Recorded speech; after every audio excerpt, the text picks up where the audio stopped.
ओम शांति। 13 अप्रैल 2021। बाबा के महावाक्य। मीठे बच्चे, बाप जो है जैसा है तुम बच्चों में भी नंबरवार पहचानते हैं। अगर सब पहचान लें तो बहुत भीड़ मच जाए। प्रश्न। चारों ओर प्रत्यक्षता का आवाज कब फैलेगा? उत्तर। जब मनुष्यों को पता पड़ेगा कि स्वयं भगवान इस पुरानी दुनिया का विनाश करा के नई दुनिया स्थापन करने आए हैं। दूसरा, हम सबकी सद्गति करने वाला बाप हमें भक्ति का फल देने आया है। यह निश्चय हो तो प्रत्यक्षता हो जाए, चारों ओर हलचल मच जाए। गीत। जो पिया के साथ है उसके लिए बरसात है। ओम शांति। बच्चों ने गीत की 2 लाइन सुनी। जो पिया के साथ है। अब पिया कौन है यह दुनिया नहीं जानती। भल ढेर बच्चे हैं, उनमें भी बहुत हैं जो नहीं जानते हैं कि किस प्रकार से बाप को याद करना चाहिए। वह याद करने नहीं आता, घड़ी घड़ी भूल जाते हैं। बाप समझाते हैं, बच्चे अपने को आत्मा समझो, हम बिंदी हैं। बाप ज्ञान का सागर है, उनको ही याद करना है। याद करने की ऐसी प्रैक्टिस पड़ जाए जो निरंतर याद ठहर जाए। पिछाड़ी में यही याद रहे कि हम आत्मा हैं। शरीर तो है परंतु यह ज्ञान बुद्धि में रखना है कि हम आत्मा हैं।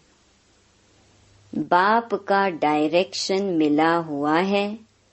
मैं जो हूँ उस रूप में कोई विरला याद करते हैं। देह अभिमान में बच्चे बहुत आ जाते हैं। बाप ने समझाया है, कोई को भी जब तक बाप का परिचय नहीं दिया है तब तक कुछ भी समझ नहीं सकेंगे।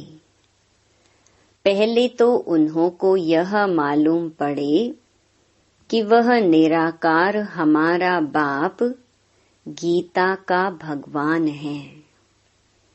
वही सर्व का सद्गति दाता है। वह इस समय सद्गति करने का पार्ट बजा रहे हैं। इस पॉइंट में निश्चय बुद्धि हो जाए तो फिर जो भी इतने साधु संत आदि हैं सब 1 सेकंड में आ जाएं। भारत में बड़ा हंगामा मच जाए। अभी मालूम पड़ जाए कि यह दुनिया विनाश होने वाली है। इस बात का निश्चय हो जाए तो बंबई से लेकर आबू तक क्यू लग जाए। लेकिन इतना जल्दी कोई को निश्चय नहीं हो सकता। तुम जानते हो विनाश होना है। यह सब घोर निद्रा में सोए ही रहने हैं। फिर अंत समय तुम्हारा प्रभाव निकलेगा। मासी का घर नहीं है जो इस बात में निश्चय हो जाए कि गीता का भगवान परम पिता परमात्मा शिव है। यह प्रसिद्ध हो जाए तो सारे भारत में आवाज हो जाए। अभी तो तुम एक को समझाएंगे तो दूसरा कहेगा तुमको जादू लग गया है। यह झाड़ बहुत धीरे धीरे बढ़ना है। अभी थोड़ा टाइम है, फिर भी पुरुषार्थ करने में हर्जा नहीं है। तुम बड़े बड़े लोगों को समझाते हो, परंतु वे कुछ भी समझते थोड़े ही हैं। बच्चों में भी कई इस नॉलेज को समझते नहीं हैं। बाप की याद नहीं तो वह अवस्था नहीं। बाप जानते हैं निश्चय किसको कहा जाता है। अभी तो कोई 1-2% भी मुश्किल बाप को याद करते हैं। भल यहाँ बैठे हैं, बाप के साथ वह लव नहीं रहता। इसमें लव चाहिए, तकदीर चाहिए। बाप से लव हो तो समझें, हमको कदम कदम श्रीमत पर चलना है। हम विश्व के मालिक बनते हैं। आधा कल्प का देह अभिमान बैठा हुआ है, सो अब देही अभिमानी बनने में बड़ी मेहनत लगती है। अपने को आत्मा समझ मोस्ट बिलवेड बाप को याद करना मासी का घर नहीं है। उनके चेहरे में ही रौनक आ जाए। कन्या शादी करती है, जेवर आदि पहनती है तो चेहरे में एकदम खुशी आ जाती है, परंतु यहाँ तो साजन को याद ही नहीं करते तो वह शक्ल मुरझाई हुई रहती है। बात मत पूछो। कन्या शादी करती है तो चेहरा खुशनुमा हो जाता है। कोई की तो शादी के बाद भी शक्ल मुर्दे जैसी रहती है। किस्म किस्म के होते हैं। कोई तो दूसरे घर में जाकर मूंज पड़ती हैं, तो यहाँ भी ऐसे हैं। बाप को याद करने की मेहनत है। यह गायन अंत का है कि अतीन्द्रिय सुख गोपी वल्लभ के गोप गोपियों से पूछो। अपने को गोप गोपी समझना और निरंतर बाप को याद करना वह अवस्था होनी है। बाप का परिचय सबको देना है। बाप आया हुआ है, वो वर्षा दे रहे हैं, इसमें सारी नॉलेज आ जाती है। लक्ष्मी नारायण ने जब 84 जन्म पूरे किए, तब बाप ने अंत में आकर उन्हों को राजयोग सिखाकर राजाई दी। लक्ष्मी नारायण का यह चित्र है नंबर 1। तुम जानते हो उन्होंने आगे जन्म में ऐसे कर्म किए हैं, वह कर्म अब बाप सिखला रहे हैं। कहते हैं मन मना भव पवित्र रहो, कोई भी पाप मत करो, क्योंकि तुम अभी स्वर्ग के मालिक पुण्य आत्मा बनते हो। आधा कल्प माया रावण पाप कराती आई है। अब अपने से पूछना है, हमसे कोई पाप तो नहीं होता है। पुण्य का काम करते रहते हैं, अंधों की लाठी बने हैं। बाप कहते हैं मन मना भव। यह भी पूछना होता है कि मन मना भव किसने कहा? वह कहेंगे कृष्ण ने कहा। तुम मानते हो परम पिता परमात्मा शिव ने कहा। रात दिन का फर्क है। शिव जयंती के साथ है गीता जयंती, गीता जयंती के साथ कृष्ण जयंती। तुम जानते हो हम भविष्य में प्रिंस बनेंगे। बैगर टू प्रिंस बनना है। यह एम ऑब्जेक्ट ही राजयोग की है। तुम सिद्ध कर बताओ कि गीता का भगवान श्री कृष्ण नहीं था, वह तो निराकार था, तो सर्वव्यापी का ज्ञान उड़ जाए। सर्व का सद्गति दाता पतित पावन बाप है। कहते भी हैं कि वह लिबरेटर है, फिर सर्वव्यापी कह देते। जो कुछ बोलते हैं समझते नहीं हैं। धर्म के बारे में जो आता है बोल देते हैं। मुख्य धर्म है 3। देवी देवता धर्म तो आधा कल्प चलता है। तुम जानते हो बाप ब्राह्मण देवता क्षत्रिय धर्म स्थापन करते हैं। यह दुनिया नहीं जानती। वह तो सतयुग को ही लाखों वर्ष कह देते हैं। आदि सनातन देवी देवता धर्म है सबसे ऊंचा, परंतु यह अपने धर्म को भूल इररिलीजियस बन पड़े हैं। क्रिश्चियन लोग अपने धर्म को नहीं छोड़ते। वह जानते हैं क्राइस्ट ने हमारा धर्म स्थापन किया है। इस्लामी, बौद्धि, फिर क्रिश्चियन, यह है मुख्य धर्म। बाकी तो छोटे छोटे बहुत हैं। कहाँ से वृद्धि हुई यह कोई नहीं जानता। मोहम्मद को अभी थोड़ा समय हुआ है। इस्लामी पुराने हैं, क्रिश्चियन भी मशहूर हैं। बाकी तो कितने ढेर हैं। सबका अपना अपना धर्म है। अपना भिन्न भिन्न धर्म भिन्न भिन्न नाम में है तो मूंझ गए हैं। यह नहीं जानते कि मुख्य धर्म शास्त्र ही 4 हैं। इसमें डेइटिज्म, ब्राह्मणिज्म भी आ जाते हैं। ब्राह्मण सो देवता, देवता सो क्षत्रिय, यह किसको पता नहीं है। गाते हैं ब्राह्मण देवताय नमः। परम पिता ने ब्राह्मण देवता क्षत्रिय धर्म की स्थापना की। अक्षर हैं परंतु पढ़ते ऐसे हैं जैसे तोते। यह है कांटों का जंगल। भारत गार्डन ऑफ फ्लावर था, यह भी मानते हैं, परंतु वह कब, कैसे, किसने बनाया, परमात्मा क्या चीज है, यह कोई नहीं जानते।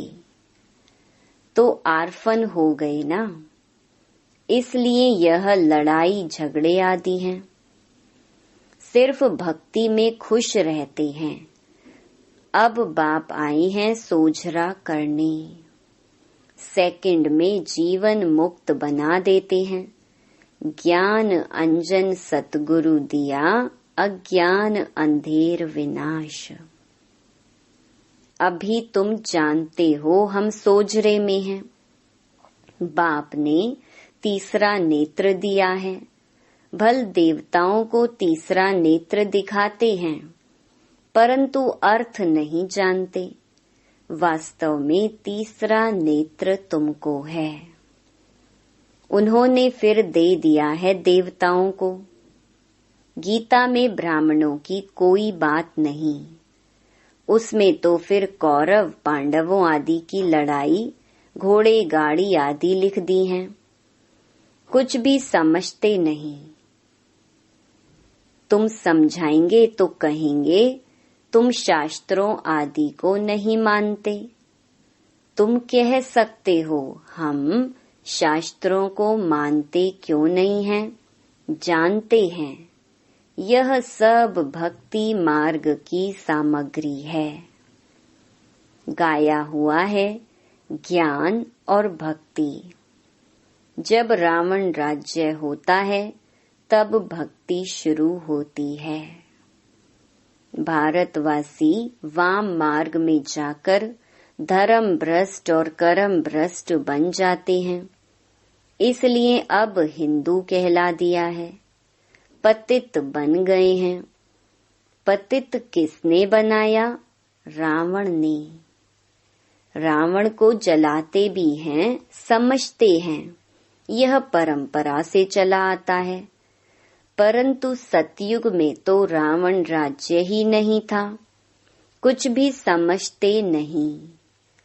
माया बिल्कुल ही पत्थर बुद्धि बना देती है।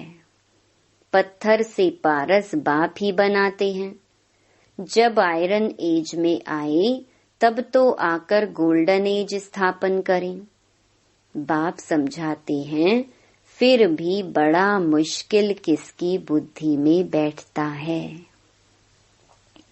तुम कुमारियों की अब सगाई होती है, तुमको पटरानी बनाते हैं। तुमको भगाया अर्थात तुम आत्माओं को कहते हैं तुम मेरे थे, फिर तुम मुझे भूल गए हो। देह अभिमानी बन माया के बन गए हो।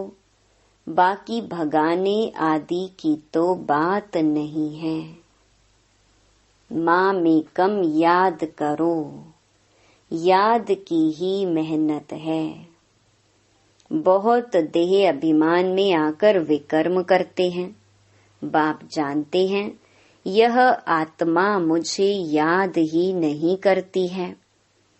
देह अभिमान में आकर बहुत पाप करते हैं तो पाप का घड़ा 100 गुना भर जाता है।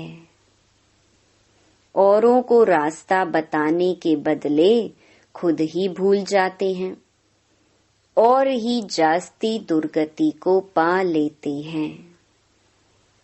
बड़ी ऊंची मंजिल है, चढ़े तो चाखे वैकुंठ रस, गिरे तो चकनाचूर। यह राजाई स्थापन हो रही है, इसमें फर्क देखो कितना पड़ जाता है। कोई तो पढ़कर आसमान में चढ़ जाते हैं, कोई पट में पड़ जाते हैं। बुद्धि डल होती है तो पढ़ नहीं सकते हैं। कोई कोई कहते हैं बाबा हम किसको समझा नहीं सकते हैं। कहता हूँ अच्छा सिर्फ अपने को आत्मा समझो। मुझ बाप को याद करो तो मैं तुमको सुख दूंगा, परंतु याद ही नहीं करते हैं। याद करें तो औरों को याद दिलाते रहें। बाप को याद करें तो पाप नष्ट हो जाएं। उनकी याद बिगर तुम सुख धाम में जा नहीं सकते हो। 21 जन्मों का वर्षा निराकार बाप से मिल सकता है, बाकी तो सब अल्पकाल का सुख देने वाले हैं। कोई को रिद्धि सिद्धि से बच्चा मिल गया व आशीर्वाद से लॉटरी मिल गई तो बस विश्वास बैठ जाता है। कोई को 2-4 करोड़ फायदा हो जाएगा, बस बहुत महिमा करेंगे, परंतु वह तो है अल्पकाल के लिए। 21 जन्मों के लिए हेल्थ वेल्थ तो मिल नहीं सकती ना। परंतु मनुष्य नहीं जानते हैं, दोष भी नहीं दे सकते हैं। अल्पकाल के सुख में ही खुश हो जाते हैं। बाप तुम बच्चों को राजयोग सिखलाकर स्वर्ग की बादशाही देते हैं। कितना सहज है। कोई तो बिल्कुल समझा नहीं सकते, कोई समझते भी हैं, परंतु योग पूरा ना होने के कारण कोई को तीर नहीं लगता है। देह अभिमान में आने से कुछ न कुछ पाप होते रहते हैं। योग ही मुख्य है। तुम योग बल से विश्व के मालिक बनते हो, प्राचीन योग भगवान ने सिखाया था, न कि श्री कृष्ण ने। याद की यात्रा बड़ी अच्छी है। तुम ड्रामा देखकर आओ तो बुद्धि में सारा सामने आ जाएगा। कोई को बताने में टाइम लगेगा। यह भी ऐसे है, बीज और झाड़। यह चक्र बड़ा क्लियर है। शांति धाम, सुख धाम, दुख धाम, सेकंड का काम है ना, परंतु याद भी रहे ना। मुख्य बात है बाप का परिचय। बाप कहते हैं, मेरे को याद करने से तुम सब कुछ जान जाएंगे। अच्छा, शिव बाबा तुम बच्चों को याद करते हैं, ब्रह्मा बाबा याद नहीं करते हैं। शिव बाबा जानते हैं हमारे सपूत बच्चे कौन कौन हैं। सर्विसेबल सपूत बच्चों को तो याद करते हैं, यह थोड़े ही किसको याद करेंगे। इनकी आत्मा को तो डायरेक्शन है, माँ मेकम याद करो। अच्छा, मीठे मीठे सिकिलधे बच्चों प्रति मात पिता बाप दादा का याद प्यार और गुड मॉर्निंग। रूहानी बाप की रूहानी बच्चों को नमस्ते। धारणा के लिए मुख्य सार। पहला, तकदीरवान बनने के लिए एक बाप से सच्चा सच्चा लव रखना है। लव रखना माना कदम कदम एक की ही श्रीमत पर चलते रहना। दूसरा, रोज पुण्य का काम अवश्य करना है। सबसे बड़ा पुण्य है सबको बाप का परिचय देना, बाप को याद करना और सबको बाप की याद दिलाना। वरदान, स्थूल कार्य करते भी मनसा द्वारा विश्व परिवर्तन की सेवा करने वाली जिम्मेवार आत्मा भव। कोई भी स्थूल कार्य करते सदा यह स्मृति रहे कि मैं विश्व की स्टेज पर विश्व कल्याण की सेवा अर्थ निमित्त हूँ। मुझे अपनी श्रेष्ठ मनसा द्वारा विश्व परिवर्तन के कार्य की बहुत बड़ी जिम्मेवारी मिली हुई है। इस स्मृति से अलबेलापन समाप्त हो जाएगा और समय भी व्यर्थ जाने से बच जाएगा। एक एक सेकंड अमूल्य समझते हुए विश्व कल्याण के व जड़ चैतन्य को परिवर्तन करने के कार्य में सफल करते रहेंगे। स्लोगन, अभी योद्धा बनने के बजाय निरंतर योगी बनो। Om Shanti. To watch Peace of Mind channel videos on YouTube, subscribe us on youtube.com/tvpeaceofmind. Just a click for a peaceful life.